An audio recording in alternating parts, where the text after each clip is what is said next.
So, first of all, Trump is not bound by regular, usual norms or ways of conducting diplomacy that a typical American president. We're talking about Iran's nuclear program that is not only about Iran, but it affects the entire Middle East. And it's not only about Israel.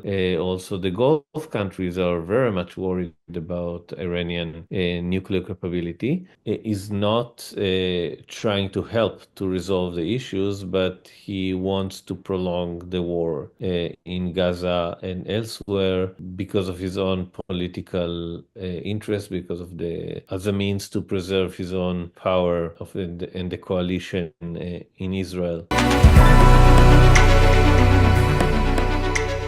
So, first of all, Trump is not bound by regular, usual norms or ways of conducting diplomacy that a typical American president would be, and therefore he doesn't find it a problem to engage with non-state actors directly as he wants to. What I think is the interest of the United States under the Trump administration in the Middle East are predominantly economic interests. So he wants a Middle East that he can do business with. I think he both personally and nationally for the United States that the U.S. can do business with, and to do business stability and quiet. Wars don't go well with business, and therefore I think that his kind of vision for the Middle East is a Middle East that basically you can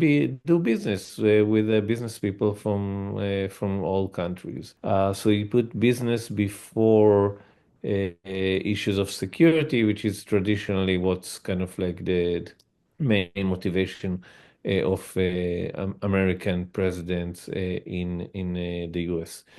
And I think that by now,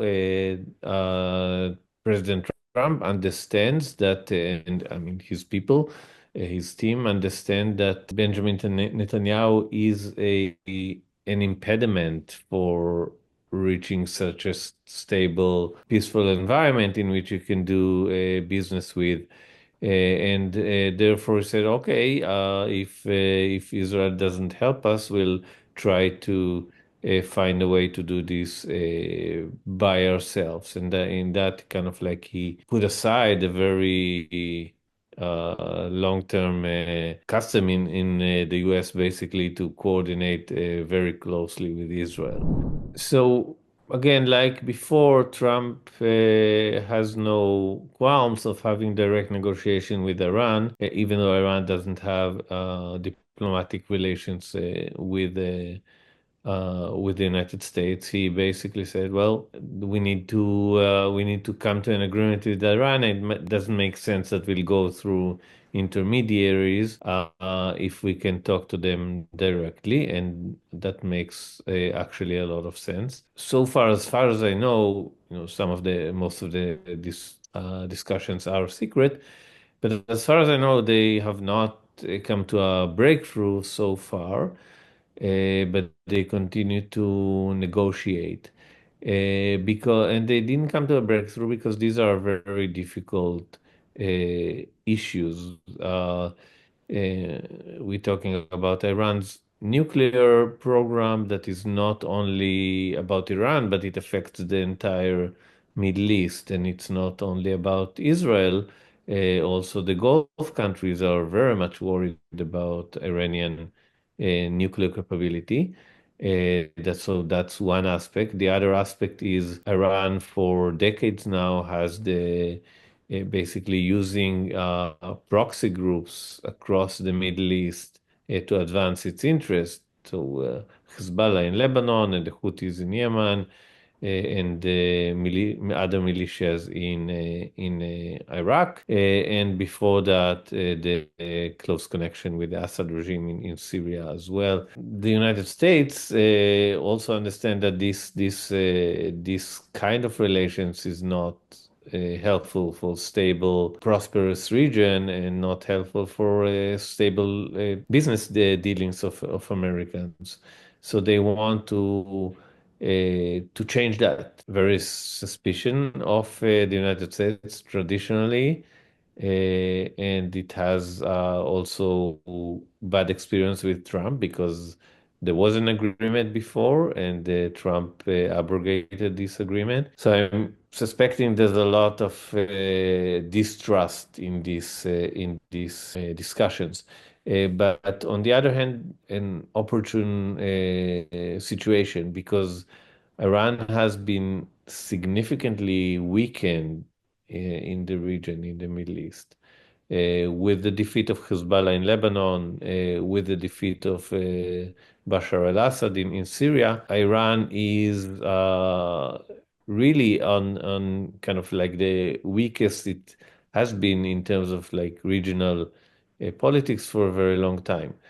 It doesn't mean that it's collapsing or anything like that, but it is weak.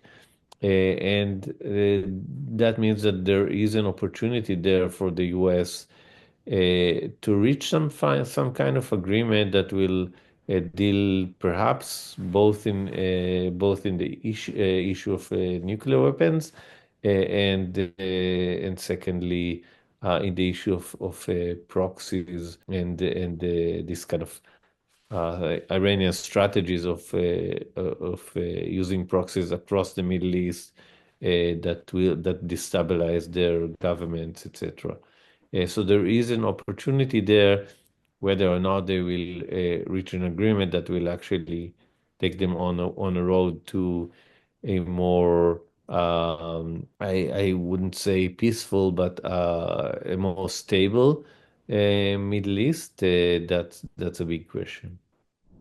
So I think this is very important development, and this development, as I say, can be because of the Trump administration's realization, at least to some extent. I'm not sure that everybody in the administration are in consensus there. There are tensions within the administration.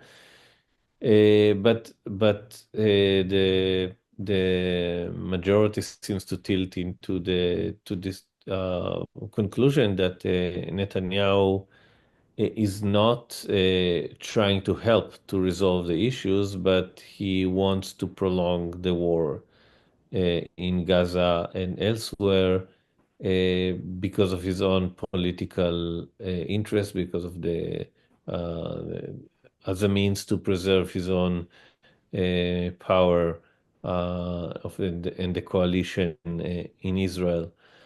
So I think it's the implication for Israel if Trump's indeed going to continue with this approach of basically leaving Israel on the sidelines are significant, but they are also interesting. So basically, if Israel would be controlled by, I think, any other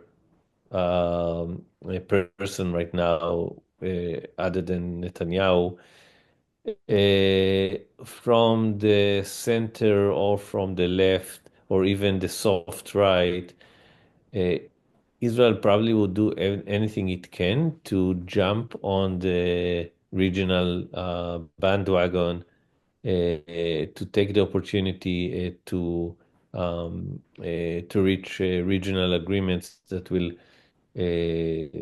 really help its security significantly. Israel contributed significantly to this kind of conditions by defeating Hezbollah and by weakening Hamas very much.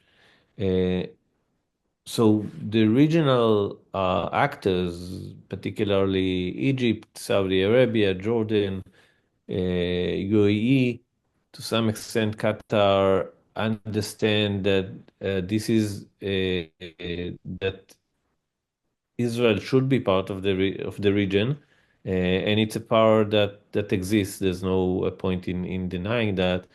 and that organizations like Hamas and Hezbollah are destabilizing for the region. But Israel right now, with its current government, is not interested in participating in this kind of regional security arrangement, and the U.S. realized that. So, what could be the consequences? I think the consequences are Israel are that the region moves on without Israel, and that creates even more long-term problems for Israeli security. But I think what makes it more interesting is that it could be the case that what Israel's security actually needs is this push, this strike from outside, from the Trump administration or from the regional countries, that will make Israel, maybe by going to a new elections and electing somebody else, or maybe otherwise, basically realize that the way it has been going to, with responding to the real and tragic shock of October 7 by a war that's basically an infinite war, and huge destruction it inflicts on Gaza, and continue and without an attempt to try to solve it, uh, will not work. And even if